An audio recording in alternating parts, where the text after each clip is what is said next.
So hello and welcome back to my channel. और जिस हिसाब की सर्दी पड़ रही है, पढ़ने का बिल्कुल मन नहीं करता है। बट अगर इस बार सिलेक्शन लेना है, क्योंकि ये मेरा पहला अटेम्प्ट है और मैं पहली बार में ही एसएससी सीजीएल क्रैक करना चाहता हूँ, इसलिए सुबह सुबह पढ़ना बहुत ज़रूरी है। तो सुबह का जो अपना समय है वो मैं देता हूँ जीएस को, जिसमें आज मैं पढ़ रहा हूँ प्राचीन भारत का इतिहास, जिसमें आज सिंधु घाटी की सभ्यता और वैदिक सभ्यता पढ़ेंगे। और मैं पूरी टू डू लिस्ट अभी आपको दिखाता हूँ, तो उसी के अकॉर्डिंग मेरा आज का पूरा दिन चलने वाला है। तो आज का हमारा टारगेट है जीएस में प्राग ऐतिहासिक काल और सिंधु घाटी की सभ्यता। और कल हम इसके एमसीक्यू भी कर लेंगे। जैसे आप देख रहे हैं, ये 2 दिन का टारगेट है, पहले दिन और दूसरे दिन का। तो आज हम केवल ये टॉपिक पूरे करेंगे, कल हम इसके एमसीक्यू भी प्रैक्टिस कर लेंगे। और फिर उसके बाद इंग्लिश में हम करेंगे एडजेक्टिव की एक क्लास और वोकेबलरी, और रीडिंग करेंगे 1 घंटे के लिए। तो एडजेक्टिव से मैं इसलिए स्टार्ट कर रहा हूँ क्योंकि नाउन और प्रोनाउन में पढ़ चुका हूँ, तो इसका मैं रिवीजन बाद में कर लूँगा। एडजेक्टिव मैं पहले पूरा करना चाहता हूँ क्योंकि पहले मुझे अपना सिलेबस कंप्लीट करना है। हम नंबर सिस्टम की हम एक क्लास लेंगे और शीट सॉल्व करेंगे। तो इसी के साथ हमारी सिंधु घाटी सभ्यता मैंने पूरी पढ़ ली है, और उसमें जो इम्पोर्टेंट पॉइंट्स थे उनको मैंने हाईलाइट कर लिया है। तो बस इतना ही रखेंगे, और कल जब हम इसके क्वेश्चन सॉल्व करेंगे तो ये हाईलाइट पॉइंट हमारी काफ़ी हेल्प करेंगे। तो अभी अभी जस्ट मैं लंच करके वापस आया हूँ, और अब हम लेंगे अपना एग्जेक्टिव का पहला सेशन इंग्लिश में।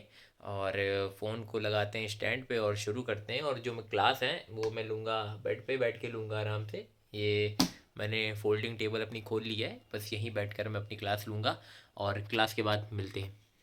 तो यार ठंड बहुत लग रही थी, और खाना खाने के बाद वैसे बहुत ठंड लगती है मुझको। तो मैं बेड पे ही क्लास ले रहा हूँ आराम से रज़ाई में बैठकर। तो इससे थोड़ा कंफर्टेबल भी रहता है सर्दी के मामले से। लेकिन एक हाथ तो बाहर है जिससे मैं लिख रहा हूँ, तो उसको तो बिल्कुल ऐसा लग रहा था जैसा वो फ्रीज़ होता जा रहा है बार बार।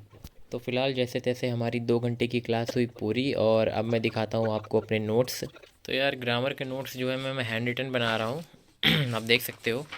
और इस पर जो डिटेल वाली चीज़ें हैं वो मैं कलर वाले पेन से लिख रहा हूँ ताकि मुझे ईज़िली दिख जाए, क्योंकि इसमें हाईलाइट चलाने का कोई बनता नहीं है। अगर मैं इसमें हाईलाइटर चला दूंगा ना, तो इसके जो पेज है ना वैसे ही बहुत पतले से हैं, तो इसमें हाईलाइटर चलेगा नहीं। इसलिए मैंने पहले से ही जो पेन आते हैं ना, उसके पेन आते हैं कलरफुल पेन, उससे मैं अपने नोट्स बना रहा हूँ ताकि मुझको ईज़िली जो चीज़ जहाँ पढ़नी है, जब भी पढ़नी है, तो मुझे दिख जाए। तो ये बन रहा है यहाँ पर मेरे ग्रामर के नोट्स हैं। पीछे मैं यहाँ पर वोकैब की क्लासें ले रहा हूँ, दिखाता हूँ आपको। ये रही, यहाँ पे मैं अपनी वोकैब की क्लासें ले रहा हूँ। तो मैं ऐसा इसलिए कर रहा हूँ क्योंकि अगर मैं एक ही कॉपी में अपनी वोकैब और इंग्लिश दोनों रखूँगा, तो अगर मान लीजिए मुझको सेम वर्ड मिलता है किसी सेंटेंस में जो मैंने लिखा हुआ है, तो मैं यहाँ से रिलेट कर सकता हूँ, इसलिए कर रहा हूँ। और मैं न्यूज़पेपर रीडिंग तो नहीं कर रहा हूँ, लेकिन हाँ बुक्स पढ़ रहा हूँ कुछ एनसीईआरटी वगैरह। तो उसकी जो वोकैब होती है मैं यहाँ पे नोट कर रहा हूँ डेली, जो भी मुझको अजीब लगती हैं तो मैं यहाँ पे लिख लेता हूँ। और बाकी जो पेपर ओरिएंट वो कैब है, वो ये प्रीवियस ईयर है जो मैं यहाँ पे लिख रहा हूँ। तो मेरे नोट्स बनाने का तरीका ये है, अगर आपको सही लगता है तो आप भी ये फॉलो कर सकते हैं। उसके बाद हम बैठ गए रीडिंग करने के लिए। तो रीडिंग करने से होगा ये है कि हमारी जो रीड करने की स्पीड होगी वो ज़्यादा होगी। तो इंग्लिश में हम क्वेश्चन अटेम्प्ट करने की स्पीड ऑटोमेटिक बढ़ जाएगी, हमारी अंडरस्टैंडिंग डेवलप होगी। तो शुरुआत में मैं 6 क्लास की बुक रीड कर रहा हूँ, फिर मैं न्यूज़पेपर पे आऊँगा।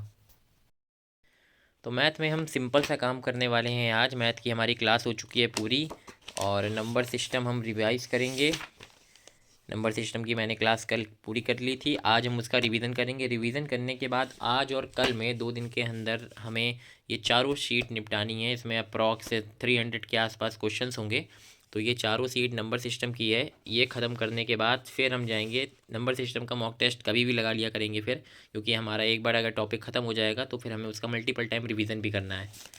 तो ठीक है, तो आज हम मैथ में ये करेंगे, और इस वीडियो को यहीं तक रखते हैं। अगर आपको ये व्लॉग पसंद आया हो और इन्फॉर्मेटिव लगा हो, और ये स्ट्रेटजी आप लोग फॉलो करना चाहते हैं, क्योंकि मैं एक बिगिनर हूँ, अगर आपको एक्सपीरियंस है तो आप अपने अनुसार चलिए, अदरवाइज़ आप भी ये स्ट्रेटजी फॉलो कर सकते हैं if you are a beginner as me. तो मिलते हैं नेक्स्ट वीडियो में, और डोंट फॉरगेट टू सब्सक्राइब।